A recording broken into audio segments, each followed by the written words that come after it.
वैसे तो बॉलीवुड में ऐसी कई अभिनेत्रियां हैं जिन्होंने अपने अभिनय से दुनिया में कई लोगों का दिल जीता है, मगर आज हम आपको अभिनेत्री नूतन जी के बारे में बताने जा रहे हैं, जिनके जैसी अभिनेत्री सदियों में एक होती है।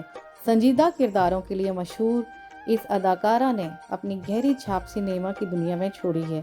आइए उनके जीवन से जुड़ी कुछ खास बातें जानते हैं। जी का जन्म 24 जून 1936 में हुआ था। उनकी मां का नाम शोभना समर्थ और पिता का नाम श्री कुमार सेन समर्थ था। उनका जन्म एक संपन्न परिवार में हुआ था।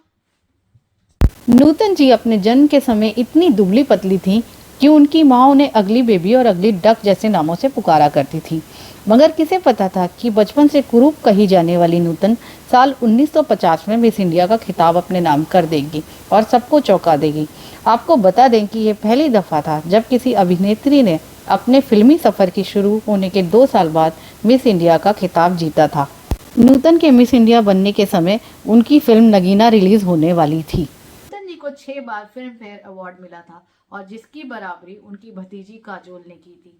नूतन जी एक बंगाली परिवार से संबंध रखती थी। 1957 में पेइंग गेस्ट दिल्ली का ठग के बाद, जिसमें वे बिकनी स्क्रीन पर कुछ अभिनेत्रियों में से एक थीं। दिल्ली का ठग में उनकी बेहिचक भूमिका बिमल राय की सुजाता में उनकी तीव्र भूमिका के विपरीत थी।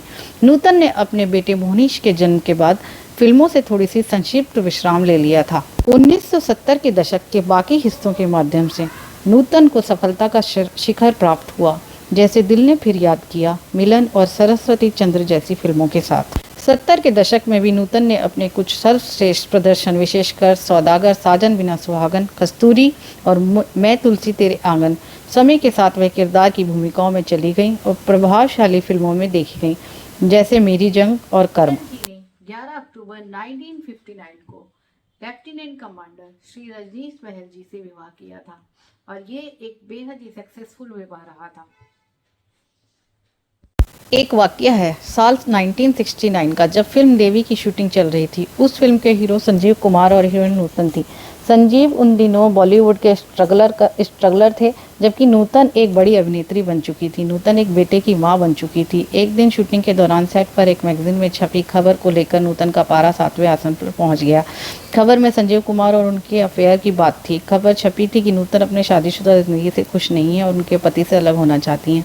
उन्होंने संजीव कुमार को एक कोने में बुलाया और एक तेज थप्पड़ उनके गाल पे जड़ दिया। मौके पर मौजूद सब लोग सन्न रह गए। एक तरफ नूतन जी ने बहुत ही बोल्ड एक्टिंग किया था और दूसरी तरफ उन्होंने बंदनी और सुजाता जैसी फिल्मों में संजीदा एक्टिंग किया था, जिससे वो दर्शकों की बेहद ही।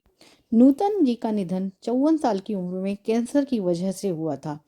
मां की मौत के बारे में मोनीश ने कहा था, वो बेहद बहादुर और आध्यात्मिक थीं। कैंसर जैसी बीमारी का उन्होंने बहादुरी से सामना किया। जब उन्हें कैंसर का पता चला तो वो मायूस नहीं हुई। उन्होंने कैंसर से पहली जंग जीत भी ली थी। 21 फरवरी 1991 में नूतन जी इस दुनिया को अलविदा कह गईं और इस तरह भारतीय सिनेमा के एक बड़े युग का अंत हो गया। आज भी नूतन जी अपनी अदाकारी के लिए याद की जाती हैं और युगों युगों तक याद की जाती रहेंगी। आपको हमारे द्वारा दी गई जानकारी कैसी लगी, कृपया कमेंट कर बताएं। जय हिंद।